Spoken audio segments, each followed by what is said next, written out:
복되신 하나님의 말씀은 고린도후서 11장 1절에서 15절 말씀입니다. 예전에도 제가 말씀드렸던 적이 있는 것 같은데요. 제가 군복무한 게 경기도 파주에 있는 심악산이라는 곳에서 근무를 했습니다.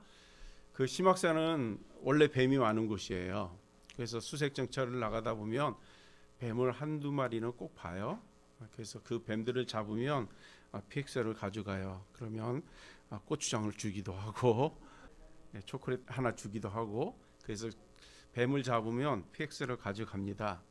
어느 날 우리가 이 뱀이 얼마나 지혜로운지 아니면 얼마나 간계한지 알아보기 위해서 우리 장난을 좀 쳤습니다. 뱀을 잡아가지고 끈 묶듯이 이렇게 묶어가지고 테이블에 올려놨습니다. 그리고 손으로 테이블을 쿵쿵쿵쿵쿵 치면 뱀이 그 테이블 위에서 불쌍하고 처량하게 자기 몸을 질질 끌면서 아주 힘겹게 움직이는 걸 봅니다.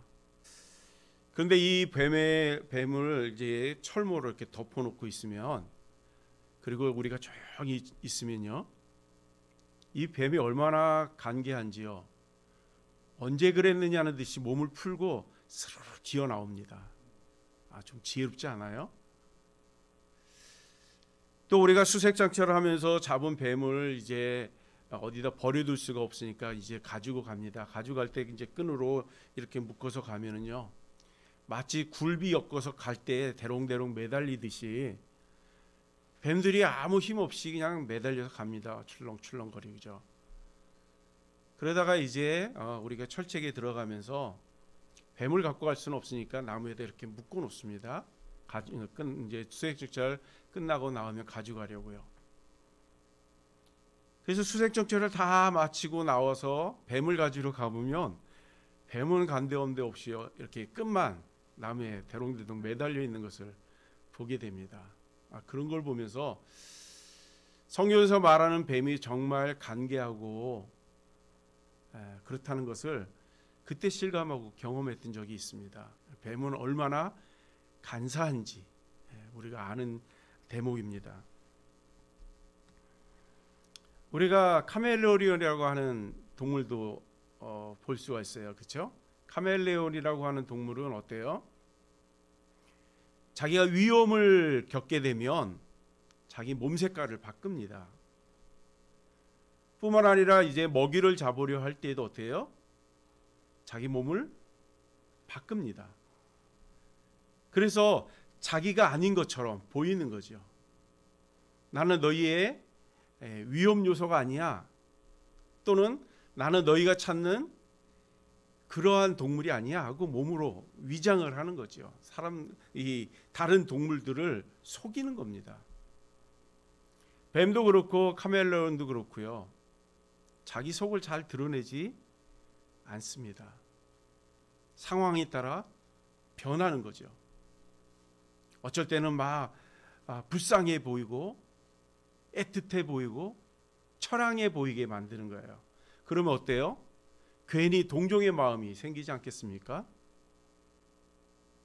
그러나 또 어떨 때는 너무 과감하게 덤벼듭니다. 자기가 좀 자신 있다 생각하면 길을 쓰고 달려들죠. 이게 뱀의 속성이고 카멜레온의 속성 아니겠습니까? 우리는 일상생활에서 뱀을 자주 맞닥뜨리지 않아요. 카멜레온이라고 하는 짐승도 쉽게 맞닥뜨리지 않아요. 그렇지만 우리는 뱀과 같이 카멜레온과 같이 변장수를 잘하는 그런 사람들을 조심해야 됩니다. 언제 어떻게 우리가 그들에게 유혹을 받고 넘어질지 모르기 때문에 그래요. 그래서 예수님이 우리에게 뭐라고 말합니까? 너희들은 지혜로워야 된다 하고 말씀하지 않아요? 우리 주변에는 사이비가 참 많습니다. 사이비라 그러면 꼭 이단들만 말하는 것 같지만 그렇지 않아요. 네이버 어린이 그 백과사전에 보면 사이비를 이렇게 정의하는데요. 사이비란 겉으로 보기에는 비슷하지만 속은 완전히 다른 것, 즉 진짜같이 보이지만 사실은 가짜인 것, 이것이 사입이라는 거예요. 진짜인 것처럼 보이지만 가짜인 것. 이게 사입이라는 겁니다. 사도 바울도 사입이라는 것을 이렇게 정의합니다. 오늘 본문 12절에 보니까요. 기회를 찾는 자들이 하나님이 아닌 자기를 자랑하는 일로 인정받으려는 거. 이거 사입이라는 거죠. 성도라 하며 하나님을 자랑해야지 자기를 자랑해서는 안 되는 겁니다. 성도라 하며 하나님을 자랑해야지 교회를 자랑하면 안 되는 겁니다. 우리가 교회를 자랑할 때 왜 자랑하죠? 예, 좋은 부분에서 자랑할 수는 있죠. 그러나 만일에 우리 교회는 커, 성도가 많아, 우리 교회는 이것도 하고 저것도 하고 이런 것도 많이 해, 이렇게 자랑한다면 이건 사입일 수 있다는 거예요. 왜요? 교회는 하나님의 영광이 나타나야 하는 곳이지 자기 자신이 드러나서는 안 되는 겁니다. 13절에도 보니까요, 이런 자들은 거짓 사도요 속이는 일꾼이니 자기를 그리스도의 사도로 가정한 자들이라 이렇게 표현하고 있습니다. 사이비는 14절에 이렇게 또 이야기합니다. 사이비는 이상한 것이 아니니 자기를 광명한 천사로 가장한 사단의 모습이라고 이렇게 얘기합니다. 어떻게 했다고요? 자기를 마치 광명한 천사처럼 드러낸다는 거예요. 그러면 속은 어땠다는 거예요? 그렇지 않다는 얘기겠지요. 가장을 했다니까. 요한일서 1장 15절에 보면 하나님의 속성은 빛입니다. 빛. 하나님이 말씀하잖아요. 나는 빛이라고. 요한일서 1장 5절에 보면 하나님이 빛이시라 그에게 어둠이 조금도 없다라고 기록합니다. 반대로 사단의 속성은 뭘까요? 사단의 속성은 어둠이에요. 에베소서 6장 1절 12절에 보면 우리의 씨름은 혈과 육으로 상대하는 것이 아니요 통치자들과 권세자들과 이 어둠의 세상 주관자들과 하늘에 있는 악의 영들을 상대함이라 하고 얘기합니다. 사단은 그의 속성이 어둠이에요. 그런데 어떻게 한다고요? 광명한 천사처럼 포장한다는 거예요. 이게 사단의 역할인 겁니다. 사랑하는 여러분, 우리 사단에 속지 않는 은혜가 있기를 소망합니다. 그러나 사단은 우리가 눈을 크게 뜨고 정신을 바짝 차려도 사실 우리가 사단을 이길 수 있는 방법은 없어요. 왜냐하면 사단은 우리보다 능력이 많기 때문에 그래요. 또 카메라 같이 순간순간 막 모습이 바뀌기 때문에 우리가 정신을 바짝 차려도 사단을 이길 수 있는 방법은 극히 드물어요. 우리가 경험해 보지 않아요? 할머니 할아버지들한테 이 보이스피싱 조심해야 됩니다 얘기를 해요. 그렇죠? 그러면서 예를 많이 들잖아요. 뭐 자녀를 납치하고 있다든지 아니면 세금을 못 내서 세무소에서 전화 왔다든지 아니면 뭐가 잘못돼가지고 경찰이 출동해라 뭐 이런 얘기 오면 이거 보이스피싱이니까 믿지 마세요. 아무리 가르쳐주면 뭐예요? 우리의 모습은 은행에 가 있지 않아요? 또 할머니들 떴다방 같은 데 가지 말라고 가면 속는다고 얘기해도 어때요? 그 휴지 한 통 받으려고 300만 원짜리 돌침대 사갖고 오시잖아요. 그거 안 좋다는 거 다 알아요. 할머니들은 모를까요? 아셔요. 그럼에도 불구하고 가도 나는 절대 속아 넘어가지 않아. 호언장담하고 가시지요. 그럴 때 나올 때는 어때요? 무거운 마음으로 나와요. 절대 나 이거 안 살 거야. 그냥 주는 휴지만 받고 바구니만 하나씩 가져올 거야. 그런 마음으로 가지만 나올 때는 그렇지 않아요. 그렇기 때문에 우리가 하나님의 말씀을 우리 마음에 바로 새기지 않으면 사단의 유혹에 넘어가지 않을 수가 없는 겁니다. 왜요? 사단은 거짓의 왕 아닙니까? 그렇기 때문에 우리가 사단에게 넘어가지 않는다고 아무리 해도 넘어가지 않을 수가 없어요. 그리고 사단에 넘어가면 어때요? 그 사람들에게 아무리 좋은 말을 해도 돌아섭니까? 잘 돌아서지 않아요. 예전에 제가 이렇게 시무했던 교회에서 정말 신앙 좋으신 성도님이세요. 굉장히 친하신 분인데 그분이 교회를 나오면서 교회도 나오지만 이단에 빠진 거예요. 그러니까 제가 겉모습으로 봤을 때 이분은 신앙생활 아주 잘하시는 성도님이었거든요. 집사님이었어요. 그런데 이분이 이단에 빠진 거예요. 얼마나 심했으면 그 남편이 이제 저에게 신방 좀 와달라고, 우리 아내가 지금 이단에 빠졌는데 내 말을 듣지 않아요, 그러시는 거예요. 그래서 신방을 갔지요. 신방을 가서 성경 말씀을 통해서 그분이 알고 있는 지식이 잘못됐다는 것을 성경을 통해서 말씀을 해 드렸어요. 전혀 아무런 논리에 반응하지 않아요. 누가 들어도 이건 거짓이야 라는 걸 다 알아요. 초등학생 아이들을 잡아다 놓고 물어보면 초등학생들도 이거 잘못됐어요 이렇게 얘기할 수 있는 건데, 잘못된 신앙을 갖다 보니까 어때요? 받아들이려고 하지 않아요. 인정하려 하지 않아요. 그게 참이라는데 어떻게 하겠습니까? 오늘 본문에 나오는 이 이야기도 바로 그런 얘기예요. 사도 바울이 고린도를 개척을 하고 목사로서 거기서 얼마나 최선을 다합니까? 예수를 가리키고 복음을 가리키고 구원을 가리키고 신앙생활의 전반적인 것을 잘 가르쳤습니다. 그랬던 바울이 이제 선교사이기 때문에 그곳에만 머물러 있을 수가 없어서 다른 후임자에게 이제 교회를 맡기고 에베소로 갑니다. 그런 사이에 그 교회에 이제 거짓 이단들이 들어온 겁니다. 거짓 선생 또는 거짓 사도라고 표현되는 이들이 들어왔어요. 그리고 그들이 한 일이 뭐예요? 하나님의 영광을 드러내지 않고 자기의 유익을 위해서 자기를 자랑하고 자기를 드러내는 그런 일들을 했다는 겁니다. 근데 그 내용이 뭘까요? 오늘 본문에 보면 사도 바울의 이야기를 믿지 못하게 하는 거예요. 예수에 대해서 가리킨 것을 다 왜곡시켜서 다른 예수를 가리키는 겁니다. 오늘 본문에 보니까 복음을 다른 복음으로 바꿨다고 하지 않아요? 사도 바울이 가리킨 그 복음, 예수 그리스도의 죽으심, 부활하심, 영광 다 바꾸는 거예요. 다 바꿔놓는 거예요.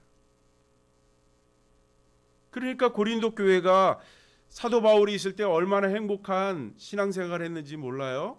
작은 교회였지만 행복한 교회였어요. 그러나 사도 바울이 떠난 이후에 그 복음이 다 왜곡이 돼버린 겁니다. 그런데 그 사실을 사도 바울이 뒤늦게 알고 바로 잡으려고 하니 바로 잡히겠어요? 이미 거짓에 물들어 있기 때문에 참을 받아들이려고 하지 않아요. 예수 믿으면 구원받는다고 하는데요. 믿음만 가지고 구원받는다고 하면 그게 믿어집니까? 믿음만 가지면 우리가 아무것도 하지 않아도 구원이 된대요. 그러면 그게 구원 맞을까요? 아닌 것 같지 않아요? 그러니까 거짓 이단들이 이야기를 하는 겁니다. 야, 믿음 갖고 구원 그것만 가지고는 안 돼. 행위가 필요한 거야. 행위가. 사랑도 해야 되고 나눠도 줘야 되고 가르침도 해야 되고, 그렇지 않으면 구원받을 수 없어 하는 거죠.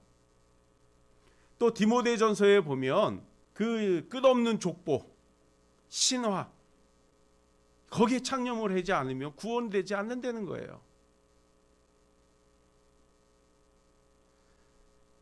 또 하나님의 말씀이 구약의 어법이라는 것으로 등장하지요. 그러니까 율법을 믿지 않고 어떻게 구원을 받을 수 있느냐? 하나님의 말씀도 받아들이지 않으면서 구원받을 수 있냐? 말씀대로 행해야지. 그럴싸하지 않아요? 그러다 보니까 믿음만 가지고 구원받는 것이 아니라고 생각을 하는 겁니다. 그러니 사도 바울의 가르침이 무엇으로 보여요? 다 거짓말같이 보이는 거예요.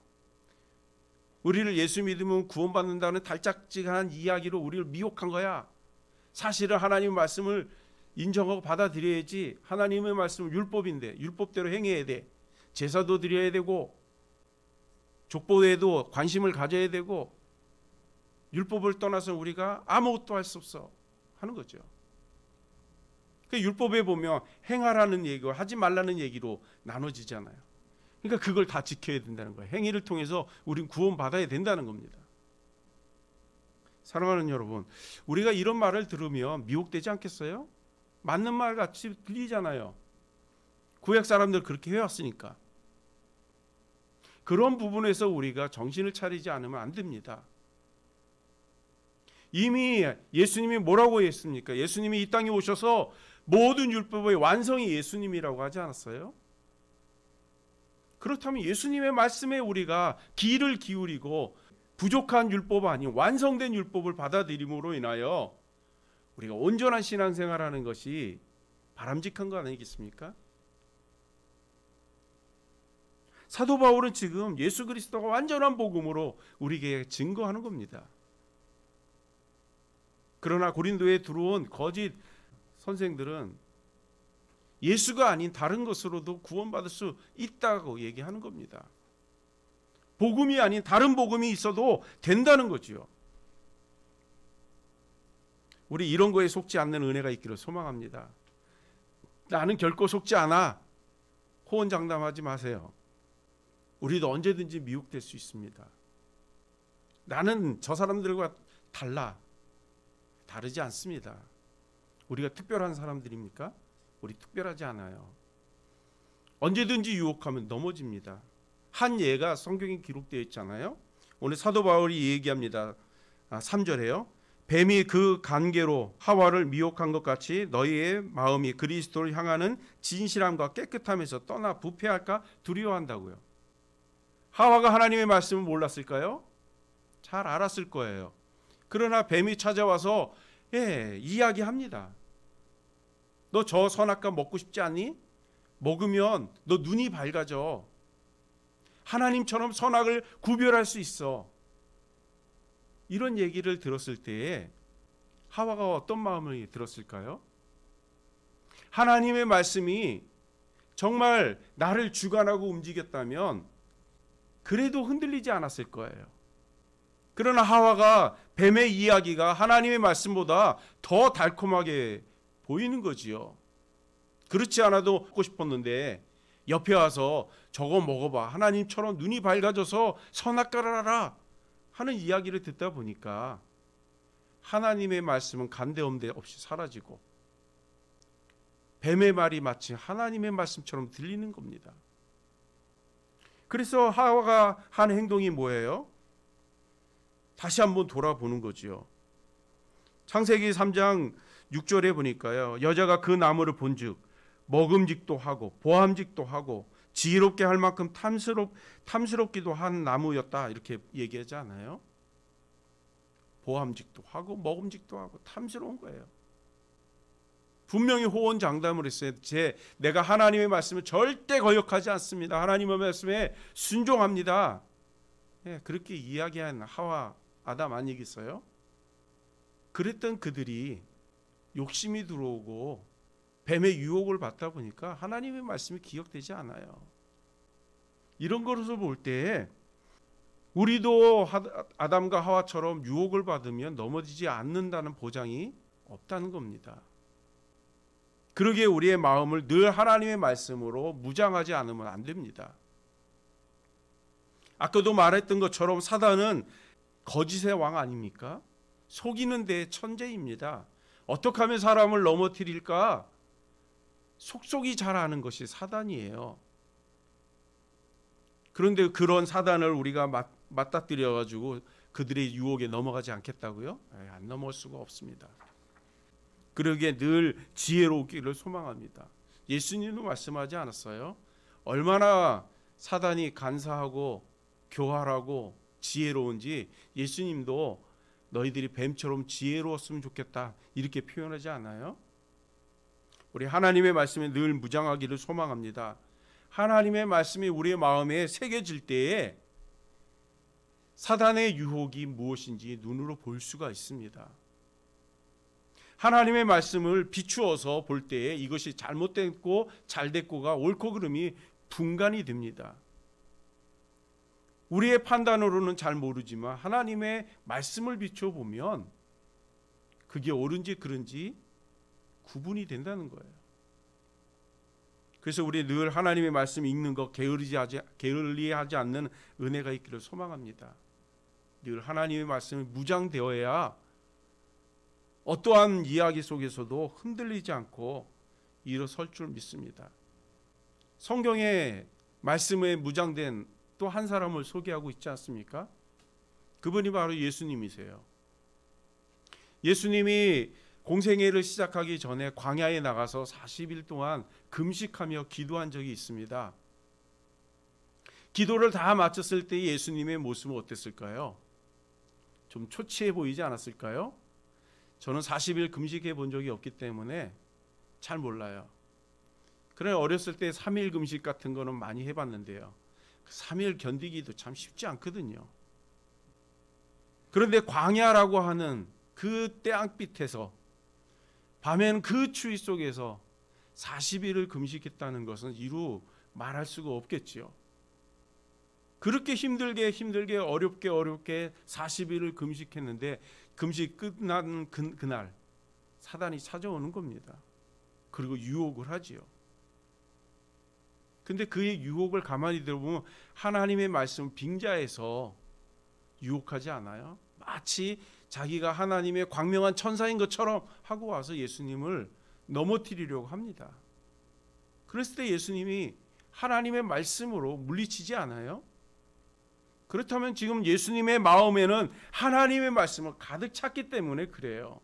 지금 40일 금식했는데 야, 내가 돌들로 떡덩이를 만들어 줄게. 그러면 고맙다고 그러지 않았겠어요? 지금 그렇지 않아도 허기지고 지금 생사의 기로에 있는 그 모습 속에 먹을 걸 준다고 하는데 유혹을 안 받을 수 있습니까? 다 받지요. 그런데 예수님은 말씀으로 물리치는 거예요. 말씀으로 무장됐기 때문에 말씀으로 물리칠 수가 있었던 거죠. 말씀으로 무장되어 있기 때문에 사단의 유혹이 뭔지 알고서 대처할 수 있었던 겁니다. 이와 같이 우리도 하나님의 은혜 안에서 말씀을 늘 묵상하고 말씀을 가지고 기도하고 승리의 삶을 이루는 복된 저와 여러분이 되시길 주님의 이름으로 축복합니다. 우리가 말씀으로 무장되어야만 아담과 하와처럼 넘어지지 않습니다. 우리 신앙생활을 잘하고 우리가 신앙을 지키기 위해서는 말씀을 우리가 늘 무장해야 됩니다. 그렇지 않으면 우리는 넘어질 수밖에 없어요. 그래서 사도 바울이 얘기하지 않습니까? 우리는 미혹의 욕심에 따라 썩어져가는 구습을 쫓는 사람들이라고요. 그러나 우리 예수 그리스도를 통해서 이제 다시는 그런 구습 갖지 말자는 거예요. 썩어져 갈 것을 갖다가 우리가 유혹에 넘어가지 말자는 거죠. 그러면 그 유혹에서 이길 수 있는 방법이 뭐예요? 말씀밖에 없는 겁니다. 하나님을 의지할 수밖에 없는 거예요. 하나님의 도움이 있어야만 우리가 사단의 능력을 능히 이길 수 있는 겁니다. 그래서 날마다 하나님의 은혜 안에서 기도하고 하나님의 말씀으로 무장되는 복된 저와 여러분이 되시길 주님의 이름으로 축복합니다. 말씀을 게을리해서는 안 되는 거예요. 우리 4절을 같이 한번 읽어볼까요? 4절입니다. 같이 한번 읽겠습니다. 시작.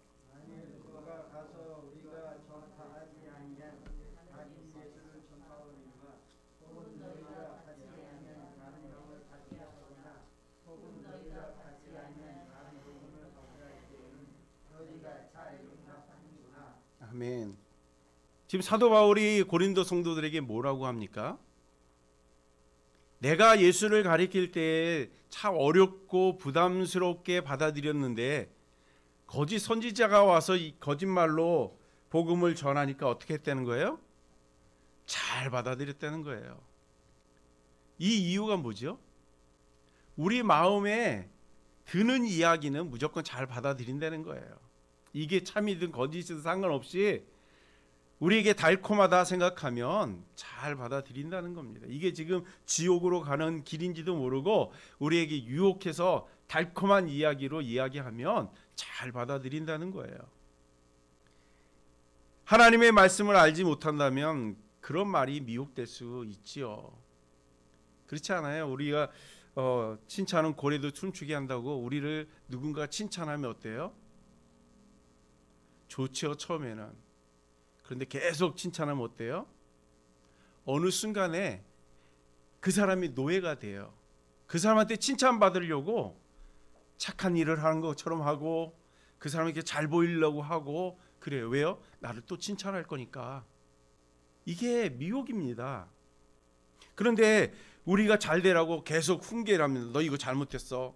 너 이렇게 하면 안 돼. 계속 그래 보세요. 그 사람 그 곁으로 가려고 합니까? 아무리 좋은 얘기를 해도 잘 받아들이지 않아요. 아이들에게 공부 잘하면 너 출세해 아무리 얘기해도 받아들여집니까?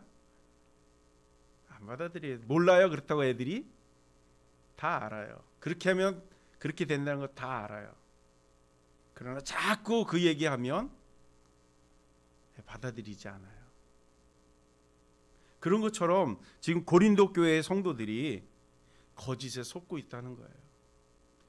그러나 그것을 모른다는 게 안타까운 일이죠. 우리 하나님의 은혜 안에서 그것을 바로잡는 은혜가 있기를 소망합니다. 지금 고린도 교회가 거짓에 속는 이유가 뭐예요? 다른 복음을 전하니까 그래요. 오늘 본문에는 다른 복음이 뭔지에 대해서 정확하게 이야기하고 있지는 않아요. 그러나 다른 복음이라는 것은 복음이란 말이 들어갔으니까 분명히 복음은 말씀일 거예요. 그렇죠? 근데 다른 복음이란 얘기를 했을 때 다른은 뭐죠?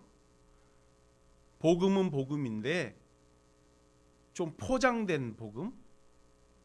사람들이 미혹할 만한 복음? 그런 걸 거예요. 그러나 요한계시록에 하나님이 우리에게 뭐라고 합니까? 하나님의 말씀을 덧붙이거나 빼지 말라고. 그러면 저주를 받을 거라 이렇게 얘기하지요. 그런데 다른 복음이라는 건 뭐예요? 복음에서 덧붙이거나 뺀 것을 이야기한 걸 겁니다. 그것은 잘못됐다는 거죠. 갈라디아서 1장 8절에 이렇게 이야기합니다. 그러나 우리나 혹은 하늘로 온 천사라도 우리가 너희에게 전한 복음을 다른 복음을 전하면 저주를 받을 것이다. 이렇게 얘기해요. 나도 그렇고 천사도 그렇고 천사가 와서 우리를 미혹해도 그것이 다른 복음이면 그걸 받아들이지 말라는 거예요. 왜요? 그것을 받아들이면 우린 저주를 받을 테니까요. 전하는 사람도 받는 사람도 그렇다는 겁니다. 그래서 갈라디아 1장 7절에 보면 다른 복음이 없나니 다른 어떤 사람이 너희를 교란하여 그리스도의 복음을 변하게 하려 함은 잘못됐다는 거예요. 그러면서 다른 복음은 없다라고 얘기합니다. 사도행전 4장 12절에 보니까요. 다른 이로서는 구원을 받을 수 없나니 천하 사람 중에 구원을 받을 만한 다른 이름을 우리에게 준 적이 없다라고 얘기합니다. 다시 말하면 예수 그리스도 외에 우리는 구원받을 만한 다른 이름을 우리에게 주신 적이 없다는 거예요. 그 복음을 떠나서는 그 누구도 구원에 이를 수가 없습니다. 사랑하는 여러분, 다른 예수가 있을까요? 없습니다. 그렇다면 다른 복음은 있을까요? 다른 복음도 없습니다. 우리의 믿음은 오직 예수 그리스도가 되어야 합니다. 그분을 통해서 우리는 구원에 이르게 되기 때문에 그렇습니다. 행위를 통해서 구원받을 수 있을까요? 행위를 통해서 구원받을 자가 없다라고 얘기합니다. 자, 그러면 우리가 복음을 바로 받아들였다면, 예수를 바로 받아들였다면 우리의 모습은 어때야 될까요? 우리의 모습은 한결같아야 됩니다. 내가 있는 위치를 떠나서는 안 되는 거예요. 내가 있는 위치가 예수 그리스도의 자리라고 하면 그 자리를 떠나서는 안 되는 겁니다. 그래서 예수님도 말씀하지 않아요? 말세의 때가 되면 많은 거짓 그리스도인들이 나타난다는 거예요. 많은 거짓 그리스도가 나타난다는 거예요. 그리고 내가 그리스도다, 내가 그리스도다 하고 유혹할 거라고 얘기합니다. 유혹이라는 얘기는 아까도 말했던 것처럼 우리의 마음을 뺏는 것이 유혹입니다. 여기에 마치 구원이 있는 것처럼 우리의 마음을 뺏는 것이 유혹이라고 합니다. 거짓 그리스도인은 말세 때 우리의 마음을 유혹한다는 거지요. 물론 거기에 보기가 좋을 수 있어요. 물론 거기가 혹하는 마음이 들 수도 있어요. 그러나 분명한 것은 그렇다 해도 내가 예수 그리스도를 바로 믿고 있다면 그 자리를 지키고 있는 것이 복되다고 얘기합니다. 그래서 호미가 생각나서 뒤를 돌아보지 말라고 하지 않아요? 다락에 올라갔다면 내려오지 말라고 해요. 왜요? 그 자리가 중요하기 때문에 그랬습니다.